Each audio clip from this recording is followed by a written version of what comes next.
Assalamu alaikum wa rahmatullahi wa barakatuh. When we meet someone, we don't start talking right away. First, we give salam. We say, Assalamu alaikum, peace be upon you. And the other person replies, Wa alaikum salam, peace be upon you too.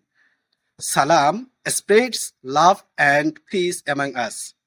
The Messenger of Allah subhanahu wa ta'ala said, La tadkhulul jannata hatta tu'minu. You won't enter the paradise until you believe. وَلَا تُؤْمِنُوا حَتَّى تَحَابُّوا. And you won't truly believe until you love one another. أَوَلَا أَدُلُّكُمْ عَلَى شَيْءٍ إِذَا فَعَلُوهُ تَحَابَبْتُمْ. Shall I tell you something that if you do it, you will love one another? Afshu salam. Spread salam among yourselves. So remember, salam is not just a greeting. It's a beautiful act that opens the door to Jannah. Let's spread salam everywhere. Salam comes first. Assalamu alaikum wa rahmatullahi wa barakatuh.